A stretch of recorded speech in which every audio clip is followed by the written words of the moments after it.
Let us enter into the topic. In the previous topic, we have learned what is a transaction, what is an event. In today's session, we are going to learn about classification of accounts. Why do we require the classification of an accounts? It is one of the approach to write to record the transactions in the books of accounts. So the classification of accounts, as we have seen on the screen, the accounts are classified into two types. One is personal account and other is impersonal account.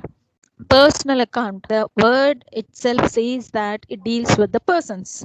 So the persons are categorized as per accounting three categories. One is natural person, other is artificial person, and other is representative personal accounts.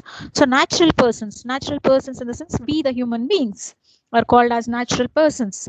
Artificial persons in the sense the persons who are recognized, I mean these are the artificial persons which are recognized as a persons in the eyes of law. That is the company. Let us take an example of company. So company is treated as a person in the eyes of law. One can file a suit in the name of person, in the name of company, because it is treated as person in the eyes of law. So artificial persons, we can simply say it is those are treated as persons in the eyes of law. Representative personal accounts. So I can give example of representative personal account is outstanding salary. That is where there is a pending of payment of salary. So when instead of when there is a company need to pay a salary which didn't pay on time, then we call it as an outstanding salary. Instead of writing a group of employees names, we can just mention simply outstanding salary, which represents a group of employees.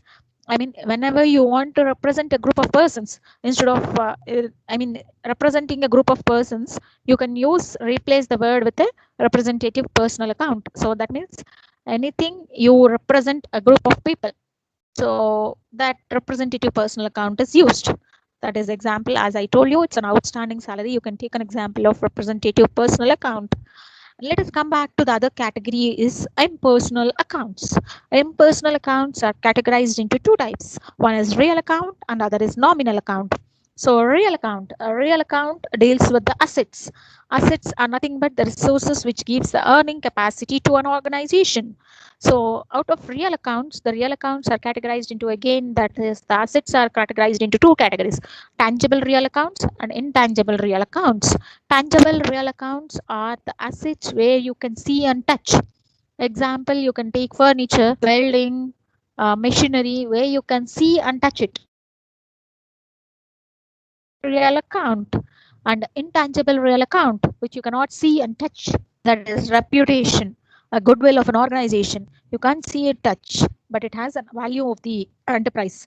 So we call such type of an asset as intangible real accounts.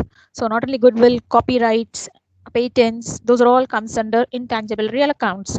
The other category of impersonal account is nominal account.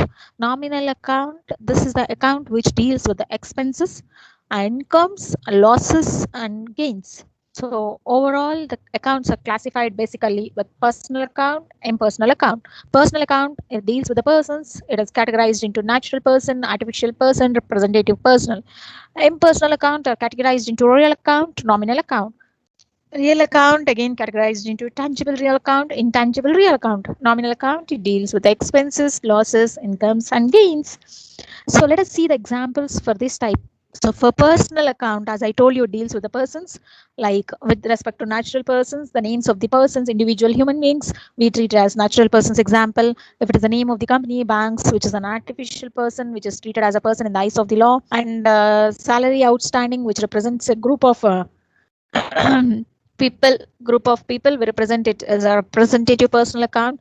Tangible assets which you can see and touch, example furniture, machinery, equipment. Intangible assets which you can't see and touch, example goodwill, patents, etc. Expenses, the expenses of the organization, like rent paid, electricity paid, salaries paid. This is an outflow of an organization, we can classify it as an expense. And income, any amount you receive as a part of earning, interest received, dividend received, we classify it as an example of income, etc. So we have some 3 golden rules of accounting. So based on this golden rules of accounting, we'll record our transaction in the books of accounts. What are 3 golden rules of accounting? So for real account, the debit rule is the receiver. Sorry.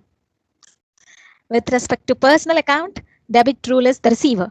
Credit rule is the giver. With respect to a real account, debit what comes in, credit what goes out. Nominal account, it deals with expenses and losses, incomes and gains, as I told you. So debit is what deals with when there is an expenses and losses, we debit it. When there is an incomes and gains, we credit it. So again, I'm repeating it. The three golden rules of accounts. The first, real account, as I told you, deals with an asset. So whenever it is coming in, we debit it.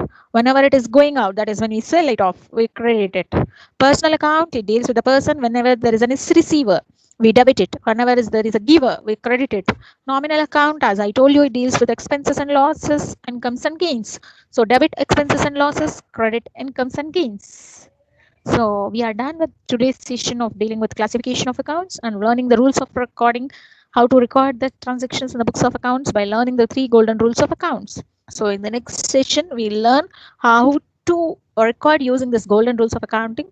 Before that, if you like my class, please do subscribe and hit a like button. Thank you.